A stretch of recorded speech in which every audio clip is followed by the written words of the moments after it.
Janela do Céu. Voltamos aqui com o programa Janela do Céu. Nós estamos conversando hoje com o nosso irmão Everton Viegas, de Viamão, Rio Grande do Sul, que nós mais conhecemos ele como Tom, né?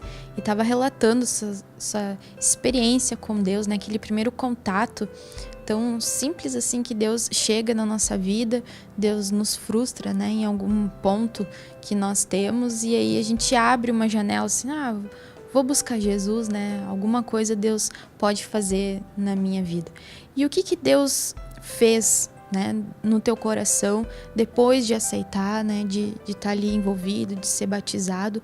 O que você viu assim que Deus conseguiu alcançar no teu coração, de trazer a transformação? Amém, irmãos. Aí depois, né, que começou esse processo todo, né, eu comecei a me alimentar muito. A alimentação foi assim algo que começou, né, a curar, né, o meu coração interior, porque eu também tinha muitos desejos, eu tinha muitas vontades, principalmente de ser alguém, né, de ser alguma coisa, ter uma profissão, né. E na verdade eu nunca tive condições financeiras, nem tinha direção, né, do que ser, né. E aí Deus começou a trabalhar isso no meu coração, né. Mas primeiramente Ele começou a me conduzir no ministério já, dentro da igreja. Porque qual era o meu desejo, né, como músico mundano? Ter um estúdio. Eu queria ter um estúdio onde tivesse uma bateria, onde tivesse um teclado, onde tivesse um computador, onde tivesse um programa de gravação, né, porque eu nem pensava em câmera de vídeo. Mas só essa parte de áudio, né, era o que eu queria ter, guitarra, contrabaixo, ter um estúdio na minha casa, né. E aí, então, eu comecei a buscar o Senhor. E o primeiro encargo que Deus me deu, eu tinha 6 meses apenas, né? Eu comecei no grupo em janeiro de 2008. Lá por julho, eu comecei a frequentar os cultos. Junho de 2008, comecei a frequentar os cultos, né? E aí logo abriu a tribo lá em Porto Alegre, né? E o Senhor já me chamou para o encargo, né, da mesa de som, tá? Tá aqui o som, tá aqui o computador, tá aqui a bateria é tua, o contrabaixo, a guitarra, é tudo teu. Te vira agora, né? Cuida das minhas coisas, né? A primeira coisa que Deus fez, assim, né, no meu coração, assim, foi isso, né? Foi me dar algo que eu sempre tive desejo, mas não pro mundo. Agora tu vai servir a mim, né? Eu vou te dar tudo que tu sempre quis, mas para servir a mim. Tá aqui o computador, tá aqui o programa de gravação, até isso tinha, né? Tá aqui o data show, tá tudo, todos os instrumentos sobre tua responsabilidade. Mas é para ti me servir agora. E aí Deus começou a transformar assim o meu coração nessa área assim, né, de eu sair de toda aquela rotina natural, musical, mundana, para uma rotina espiritual com o Senhor, né? Como se dá isso, né? Eu já conversei com várias pessoas que eram músicos no mundo, porque a noite vicia, né? É um problema também, mas o irmão já relatou que já tinha aquela noção assim de queria parar com aquilo para ter uma família, né? Enfim, como é para você hoje assim esse translado, né, de usar a música agora não para se exaltar, não para fins do mundo, né, para as pessoas ir lá se divertir como entretenimento, e aí transpor isso na mente, porque são coisas bem diferentes, né, e aí vim com essa bagagem que já tinha antes, né, e transpor isso para o espiritual. Como se dá isso dentro das pessoas, de ti, assim, como que aconteceu, assim, para que aquelas coisas do passado não influenciassem também, né, na hora de tocar ali na igreja, porque são coisas totalmente diferentes, né? Vai lá para adorar a Deus e no outro ia lá tocar para as pessoas se divertirem, né? Para prostituição, enfim, para tudo quanto é. Como é isso dentro de vocês? Olha, isso é um trabalho assim, muito espiritual, né? Que é só uma comunhão com Cristo que pode ajudar muito, né? Porque bem no início eu tinha um conflito dentro de mim, assim, uma confusão, né? No sentido de que eu queria agradar a Deus, claro, mas eu tinha muitas coisas mundanas e muitas ideias mundanas para trazer para agradar a Jesus. E é isso Jesus não quis. Né? Eu me lembro assim que até hoje, né, eu ainda não fiz louvor, né, com a gaita ponto na igreja, né, a não ser 2 vezes lá no início, em 2008, quando eu fiz apenas 2 cultos, né, com a gaita ponto, onde eu trouxe coisas, bagagem, sim, eu tava com toda aquela bagagem, trouxe ela, né, e aquilo não me fez bem, sabe? Eu não gostei daquilo, eu não vi que não agradou Jesus, né? E eu também, depois dali eu parei, né? Nunca mais utilizei a gaita num culto, né? Então, o que começou a renovar a minha mente nisso aí foi o Kit Levitas. Né? Na época a gente não existia, assim, né? Esses CDs, assim, como a gente tem hoje em abundância, que é o download, né? Exato, a gente não tinha, né, isso, né? Então eu recebi de um irmão na época, né? Ele me deu aquelas ministrações bem antigas, as primeiras, a 001, 002, 003, que tinha um monte de louvor junto, né? Aí acho que ele me deu até acho que a 18, mais ou menos, assim, né? E eu comecei a escutar aquele Kit Levitas, né? Aquelas ministrações, e comecei a entender o que era o louvor na casa de Deus. E aí isso começou a renovar minha mente e mudar o meu interior, para tirar esse conflito. Porque algo que eu ainda tenho hoje, trabalho muito, né, que eu tô orando ao Senhor para eu conseguir romper, né, é essa questão do louvor com a apostila. Eu não tenho nada contra isso, mas eu me cobro muito de mim, né? E eu oro muito ao Senhor, eu digo, Senhor, quando eu era um músico natural, eu não precisava de nada disso. Eu tinha 100, 150 músicas na cabeça, onde eu abria a gaita e tocava, e a letra estava aqui, o tom estava aqui, as notas estavam aqui. E agora, puxa, a gente tem uns louvores e eu toco 4, 5, 6, talvez 10, 15 no máximo. Decoro, e agora preciso da apostila. Mas aí o Senhor me disse, mas isso é falta de zelo ainda, meu filho.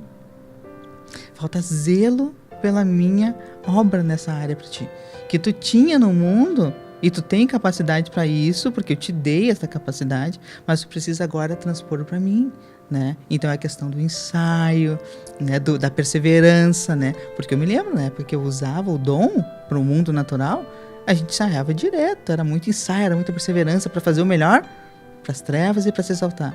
E agora eu tenho, né? Essa busca para fazer o melhor para Cristo, porque o Senhor quer de nós também um louvor de qualidade, né? Não algo relaxado, mas algo assim que seja puro do espírito, mas com qualidade. O Senhor aceita, como diz no Kit Levita, um irmão desafinado aceita. Se o louvor vem puro, ele aceita, com certeza. Mas o Senhor quer dar uma qualidade, né, na obra, né, de Deus, né? Então isso é algo que hoje o Senhor me cobra muito, né? Nessa questão de eu ter mais louvores sem precisar de uma apostila, de aumentar o zelo por isso, né? Então, o Kit Levita, essas ministrações de Levita, é que começaram a transformar, de eu desvincular toda aquela bagagem natural para deixar Cristo fluir através da minha vida, porque o louvor é nada mais, nada menos do que a própria ministração da palavra através das notas musicais, né? Ou seja, o estar servindo um pão com uma manteiga, com uma geleia, com uma maionese, né? Que fica algo agradável, né? Que é exatamente o que tem no CD sobre isso, né? Então, as mensagens de Levitas foi que começaram a renovar a minha mente, né? Nessa área, né?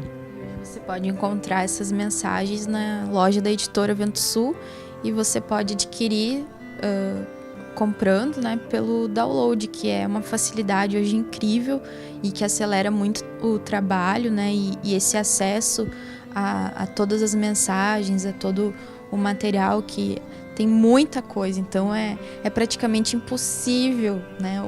Na verdade, hoje, se fosse fazer tudo CDs físicos, não sei se teria como, assim, porque são muitos anos de mensagens, são coisas tão incríveis, né? E que desse jeito virtual fica mais acessível, né, para aquelas pessoas que querem adquirir, que querem conhecer. Então, Deus realmente nos trouxe um manancial e a gente tem o Kit Levitas, que é uma orientação, que são mensagens, né, voltadas para essa área e que realmente renova muito a nossa mente, né? É algo assim do Senhor mesmo, porque vem nos colocar assim ponto por ponto o objetivo do levita, o que Deus quer com o levita, né? Por que eu tenho que louvar, questão de ensaios, questão técnicas também, né? Que é muito importante, assim como o irmão falou, que Deus ele enxerga o coração, ele não vai se impressionar porque eu tô tocando maravilhosamente bem, né? Mas tudo que a gente puder fazer para se qualificar cada vez mais é importante, né? A gente não pode só pensar assim, Deus aceita, vou lá, ensaio só uma vez por semana, ou pego o violão só quando tenho que ir pro grupo familiar, né? Ou quando é a escala ali de eu ir lá tocar. Não, é algo mais de estar ali em contato, né? Todos os dias com Deus, na hora que você vai orar, na hora que você vai buscar Deus, ter aquele momento, né, com o Senhor. Mas continuando toda essa história aqui, né, do nosso irmão, como foi com relação à tua vida familiar, né, no casamento? O que Deus realizou dentro de ti e com tudo que você já viveu da palavra? Amém, irmãos. A bênção familiar, assim, no casamento foi algo divino mesmo, né? Porque eu tinha algo no meu interior, né? Que eu compartilhei antes, né?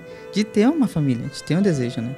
Mas realmente as condições financeiras e físicas não existiam, né? Mas através da busca, da alimentação, então Deus proporcionou isso, né? Deus proporcionou ter essa comunhão, né? E uma das primeiras barreiras, assim, que Deus conseguiu quebrar dentro de mim, que eu aprendi, né? E cresci ouvindo uma frase, né? O aluguel come na mesa. O aluguel come na mesa. E eu digo, bom, se o aluguel come na mesa, eu nunca vou conseguir ter uma família, né? Porque eu não tenho recurso para comprar nada. Não tenho recurso para alugar nada também, né? Então não tem como fazer, não tem como ter uma família, né? Mas com Cristo as coisas não funcionam como o mundo diz. Cristo muda a tua vida e Cristo te dá as condições quando tu entra na submissão para a obediência, né? E te inclina para servi-lo. E foi isso que eu fiz, né? Então o Senhor disse, casa. E eu amei, então vamos casar. Primeira barreira foi essa, eu vou procurar algo para alugar. E aí eu fui buscar algo para alugar, né, irmãozinho? E fui olhar os aluguéis, os valores, sem condições, né? Sem condições. E os valores que eu tinha condições, 2, 3 fiadores com imóvel. Eu digo, onde é que eu vou arrumar isso na década de 2000, era 2009 aquela época? Quem é que vai ser fiador? Ninguém. E eu comecei a orar, né? E eu digo, Senhor, então me dá uma estratégia, me dá uma situação, né? Me mostra uma direção, né? E aí eu tinha que dar esse suprimento e essa segurança para minha esposa. Isso eu aprendi com o livro Esposa e Modelação. Na época, Padrão Divino para a Família, né? Em apostila espiral, xerocada, na época a gente tinha, né?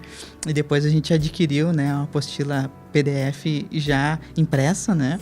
Mas ali eu aprendi que eu tinha que dar essa segurança para minha esposa, né? A segurança financeira, a segurança espiritual, eu tinha que dar, né? Então eu comecei a orar muito em cima disso. Senhor, eu preciso dar essa estabilidade para ela, né? Preciso que ela se sinta segura em ti e que tu possas me suprir para que eu dê essa segurança para ela. Então, amém. Nós casamos, né? Deus proporcionou, então, né? Aquela questão com a minha sogra, né? De morar com ela, né? E eu comecei a orar, né? Aí tentei também trocar de emprego para poder ganhar mais. Ainda tentei muitas artimanhas naturais, né? Eu digo, tentei buscar um outro emprego, né? Para ter um recurso maior, para poder alocar, enfim, com a carta de crédito, enfim, outra situação. Nada disso funcionou. Deus não deixou, permitiu eu sair da empresa, que eu tô há 12 anos, né? Não permitiu eu sair da empresa. E então eu comecei a orar, né? E Deus, chegou um momento assim que eu, lá em Porto Alegre, eu passava por um local e eu digo, tem umas casas fabricando aqui, uns sobrados muito bonitos. E aí eu digo, mas aqui morava uma colega minha, lá do 1º grau. E a irmã dela trabalhava comigo, hoje, né? Eu vou perguntar então para minha colega, né, se o pai dela está construindo, como é que funciona e tudo. No outro dia eu fui lá na empresa onde eu trabalho e perguntei para ela, olha, teu pai está construindo lá onde vocês moravam, né? E ela disse, não, teu pai vendeu lá, mas eu sei que é o dono. Eu vou ver com ele quanto é que custa, como é que é a função, e eu te passo depois o telefone dele. Eu digo, tá. Então eu aguardo. No outro dia, né, ela me deu o valor, né, disse que não precisava de fiador, não precisava de nada, que o sobrado novo ia ficar pronto dali a 1 mês. E se eu tivesse condições de esperar, então, né, ele já alocava para mim, era só mandar os documentos para a pessoa responsável lá, sem fiador, sem nada, sem calção, que eu não tinha também, sem nada, né? E entrei para dentro da casa, né? 1 mês depois ali desse contato, entrei para dentro da casa e aí começou esse provimento da parte de Deus, né? Me dando a mim, né, recursos e eu podendo passar essa estabilidade para minha esposa, né? E aí Deus começou a transformar no meu lar e instituir esse padrão divino, principalmente na área da questão financeira, né? Porque aí quando eu casei, né, eu já tinha entendido pelo padrão divino para a família, né? Agora os recursos financeiros é tu que gerencia, embora a minha esposa ganhe, tu gerencia os recursos financeiros e a responsabilidade é tua. Eu digo amém. Então tá, nós casamos, todos nos reunimos, né? Aí tá, traz as contas agora, né? Meu Deus, né? Que pergunta que eu fiz, né? A Viviane veio com um monte de carnezinho, né? Com 2, 3, 4 prestações atrasadas, da Rena, da CIA, tinha um monte, da Alguine, e eu, Jesus, o que eu fui inventar agora, né? Entrei agora numa fria, né? E aí eu peguei os carnês dela, tudo, né? Só ela tinha conta, eu não tinha, né? Peguei os carnês dela, tudo, e digo amém, Senhor. Aí botei tudo, né? Digo, Senhor, vou orar.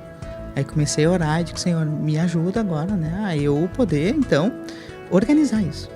Aí o Senhor me deu uma estratégia, né? Ele disse assim na época, meu filho, tu vai pagar a atual e tu vai pagar a mais antiga. Então, todo mês tu vai pagar 2 de cada carnê. Porque não eram só as vencidas que ela tinha mais as pra frente, né? Então, eram muitas prestações ainda de cada carnê. Então, tu paga a atual e paga a última. Tu paga a atual e paga a última. E assim, Deus me deu a estratégia, eu consegui estabilizar todas essas contas, né? E consegui, então, passar esse padrão divino de organização financeira para ela, que ela não tinha também, né? E através desse padrão divino para a família, né, eu comecei a gerenciar da maneira que o Senhor me instruiu, porque eu também não tinha essa instrução. Eu era criado com os meus pais, minha mãe lavava roupa, minha mãe fazia comida, meu pai gerenciava o dinheiro, eu não tinha contato financeiro. Eu aprendi a viver familiarmente com o Esposa Modelação, que era um antigo PDF. Né? Além do livro, os CDs, as ministrações, né, que existiam, né, que a gente escutava também, ali que eu comecei a aprender esse padrão divino, né, de como gerenciar. E aí, com o passar dos tempos, o Senhor até nos deu várias orientações para mim, né, que hoje a gente não tem em conta, né, irmão? A gente não tem conta, a gente não tem prestação, a gente não tem nem cartão, né, cartão de crédito. Em 2012, o Senhor disse, encerra. Eu digo, mas Senhor, se um dia eu precisar, tu não vai precisar de nada, meu filho. Tu na vida missionária, como eu ouvi de um irmão, né? Tu pode até nunca ter nada, mas nunca vai te faltar nada.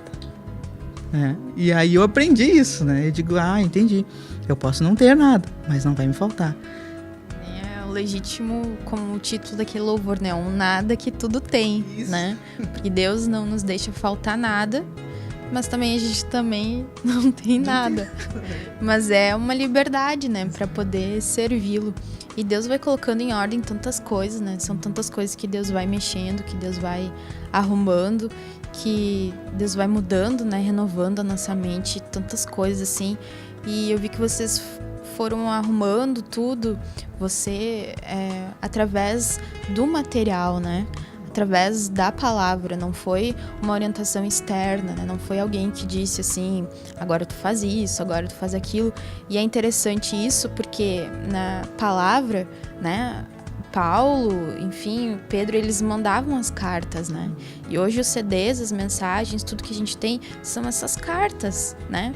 Então é tão simples, eu só tenho que ler a carta, né? Ouvir a carta, prestar atenção e ir arrumando, ajustando todas as coisas, né? Eu gostaria que o irmão compartilhasse, assim, algum material, alguma experiência forte, assim, que você teve com algum material específico nessa questão, assim, né? De somente pegar aquele CD, aquele livro, e ir colocando, arrumando na sua vida, né? Teve algum em especial, assim, além do padrão divino, né? Que hoje é o Esposa e Modelação, que o irmão já nos compartilhou. Amém. Teve sim, irmã, assim, o Estabelecendo o Modelo do Monte, né? Foi um livro, assim, né, que quando foi lançado, eu já tinha entendido o padrão, né, com relação às tribos, aos exércitos, né, através das mensagens antigas dos grupos familiares, né, através das mensagens antigas, né, e isso deveria se desenvolver também nas empresas, né. Quando eu li o Estabelecendo o Modelo do Monte, esse é o padrão perfeito até para a empresa. E aquilo mexeu comigo, né, e eu digo, tá, entendi. A empresa deve se desenvolver dessa mesma maneira também. E aí, na empresa onde eu trabalho, né, então eu ganhei, né, lá em 2012, foi por aí o 13, então eu ganhei, né, a posição de presidente de uma comissão. Né, o presidente, junto com a superintendente da empresa, disse, Everton, tu vai gerenciar uma comissão aqui na empresa, que é a CIPA, Comissão Interna de Prevenção de Acidentes de Trabalho. Tu vai ser o presidente. A gestão dura 1 ano, né? podendo eles te indicarem uma reeleição ou não, né? Mas tudo é uma indicação, né? E aí o presidente me indicou.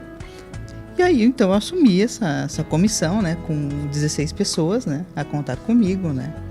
E aí eu estava lendo, estabelecendo o modelo do monte, né? E juntando a administração. E eu digo, não, mas eu tenho que estabelecer o padrão de Deus nesta comissão que ele deu para mim gerenciar. Eu vou aplicar o padrão divino. Aí, como é que eu vou fazer? Eu digo, Senhor, me dá uma luz, né? Aí eu fui para minha sala lá na empresa um dia e peguei o tabernáculo. Aí desenhei o tabernáculo, os 4 exércitos e as 12 tribos. E aí comecei a dimensionar as coisas. Bom, na comissão tem um presidente, na comissão tem um vice-presidente, na comissão tem um secretário e na comissão tem um vice-secretário. Eu digo, bom, então o presidente vai ser um exército, o vice-presidente vai ser o outro exército, o secretário vai ser outro exército e o vice-secretário vai ser outro exército. Bom, aqui foram 4. O tabernáculo central é o SESMIT, que é o setor de segurança do trabalho da empresa, que também sou eu, né? Mas eu era o presidente e era o SESMIT, então eu seria o líder de um exército e seria o tabernáculo central. Aí então deu os 4 exércitos. Bom, e agora as outras 12 tribos? Eu tinha mais então 12 membros na comissão. Cada um ficou responsável por uma tribo, né? Então eu desenhei isso no quadro, no primeiro dia da reunião onde eu tomei posse, eu desenhei todo o modelo. Aqui é o tabernáculo, que é o SESMIT, aqui esse exército é o presidente, esse lado aqui, eu não falei exércitos na época, eu falei aqui, ó, aqui é a equipe 1, equipe 2, equipe 3, equipe 4, tá? E aqui os outros membros, 12 membros, vão se dividir então dentro desses 4 grupos. Então o líder desses grupos aqui são responsáveis por 3 pessoas. E agora, eu peguei todo o mapa da empresa, dividi em setores, deu 44 setores na empresa toda. E dividi os 44 setores nos 4 exércitos. E dos 4 exércitos, dividi nas 12 tribos e cada um ficou responsável pelos seus setores, alguns setores específicos. Não ficou a sobrecarga toda sobre um só, mas ficou sobre todos os membros da comissão. Então, todos os membros da comissão tinham responsabilidades de alguns setores da empresa. Uns estavam com 2 setores, outros com 2 setores, outros com 2 setores, 3 setores, e o líder de exército cuidando dessas 3 pessoas, né, responsável por total de talvez 10 setores por aí. Me deu mais ou menos isso aí, eram 44, deu 10 setores para algumas e uns tiveram que ficar com 2 a mais ali, né, para poder fechar os 44 setores da empresa, né. E se desenvolveu isso durante um ano, né? Esse processo do tabernáculo na empresa, a comissão agindo dessa maneira. E aí eu expus esse desenho, né? O desenho do tabernáculo eu expus no mural. Expus no mural da empresa, né? A comissão interna de prevenção a acidentes do trabalho, ela funciona assim, né? E aí estava o tabernáculo ali no meio, ali que era o SESMIT, os 4 exércitos, em 4 grupos e as 12 tribos. Tudo exatamente como o desenho do tabernáculo. Exatamente aquele que a gente vê hoje. E aí um dia um colega passou lá, olhou aquele desenho e foi na minha sala. Tipo, Everton, eu tava olhando aquele desenho lá da CIPA, assim, e eu já vi aquele desenho em algum lugar. Me dá uma ajuda. Eu digo, sim, tu já viu. Mas aonde, Everton? Tu não lê a Bíblia? Eu digo, sim, pois tu viu lá na Bíblia. Foi lá que tu viu. É mesmo, Everton, tu não tem a Bíblia de tudo? Tem. Pois foi lá que tu viu o desenho do tabernáculo. É assim que Deus se movia, assim era a orientação de Deus para se mover, assim é a orientação de Deus hoje para a igreja se mover numa cidade e assim é numa empresa. Então eu estabeleci esse modelo que não é meu, eu estabeleci o modelo de Jesus na comissão que eu estou hoje exercendo como presidente, né? Então foi uma das experiências assim, tremendas, assim, além do PDF, né? Estabelecendo o modelo do monte, né? Foi uma benção. E o resultado? E o resultado foi, né, a redução de acidentes. A gente acabou tendo uma redução naquele ano, assim, tremenda, assim, né? Eu vinha numa crescente de acidentes do trabalho, assim, enorme, assim, né? Muitos acidentes, assim, né? E naquele ano a gente teve uma redução, assim, acho que... Eu não me lembro bem o número agora, mas eu acho que a gente estava em torno de 16, a gente caiu em torno para 7 acidentes, assim, no ano, assim, né? Foi uma margem muito boa, assim, né? 6 a 7 acidentes deu aquele ano, né? Aquele ano de gestão, né? Então foi um resultado tremendo, né? Além do pessoal já ser ministrado numa verdade divina, num modelo divino perfeito, né? Com certeza, né? Deus, ele tem sabedoria infinita, né? Então ele tem todos os segredos para que todas as coisas aconteçam, né? E funcionem. perfeitamente. E eu já vi várias pessoas também que utilizaram-se, né, desse modelo de Deus e que obtiveram resultados incríveis, né? Uma porque você está buscando de Deus uma solução, né? Exato. E aí você vai buscar no Senhor, ele já vai honrar aquele trabalho, porque você está tentando colocar aquilo conforme o Senhor quer, né? E outra coisa muito interessante que a nossa mente, a gente é suja ainda, porque a gente tem aquela ideia assim de que empresa é uma coisa, né?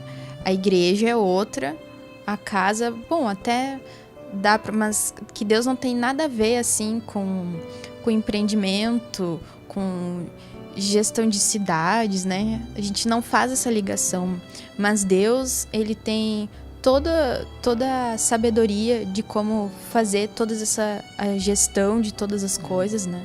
Porque é isso que Deus quer, né? Deus quer estabelecer o seu reino aqui na terra e ele vai estabelecer o seu governo de justiça e vai colocar todas as coisas em ordem, né? Então a gente tem que abrir a nossa mente e ver que Deus, ele sabe como trabalhar todas as coisas. Ele não tem só ele não veio aqui só para nos curar, né? Só para resolver o nosso problema familiar, só para resolver pequenas coisas particulares nossas, né? Deus tem toda uma economia, ele quer realizar isso, né? Mas primeiro ele começa dentro do homem. Primeiro Deus tem que começar de dentro para fora, né? Então, à medida que Deus vai curando nossas vidas, que Deus vai organizando nossa vida, limpando, aquilo vai passando para outras pessoas e vai ganhando uma cidade inteira, né? Então, você imagina assim, quanto recurso hoje é gasto, né, com saúde. E se as pessoas começassem a ser trabalhadas por Deus, né, todo esse dinheiro poderia ser canalizado para obras de infraestrutura de uma cidade, né, porque as pessoas ficariam menos doentes, né, porque tem Jesus no coração delas. Deus também cura, né? Então a gente precisa abrir essa ideia na nossa vida de que Deus não é fechado, né? Deus, ele não quer só a igreja. A igreja é do tamanho da cidade, né? Essa é a visão que a gente precisa ter. A igreja é do tamanho da cidade. E em todos os lugares ali precisa ter um ponto de Deus para purificar todas as coisas, né? Então, que o Senhor possa nos mover para isso, né? Para que nós possamos ter essa visão e implantar essa visão, né? Com humildade, com simplicidade e fazer aquilo que Deus quer, né? Então, eu agradeço aqui a presença do irmão de vir relatar suas experiências. Eu sei que tem muito mais experiências, né? Mas o tempo é curto. E que o Senhor possa, então, usar vocês, né? Tanto no ministério, em qualquer ambiente, para fazer a sua obra. Amém? Em nome de Jesus. Nós ficamos por aqui, irmãos. Até o nosso próximo programa. TV Menorá apresentou Janela do Céu. Um programa com entrevistas. Janela do Céu.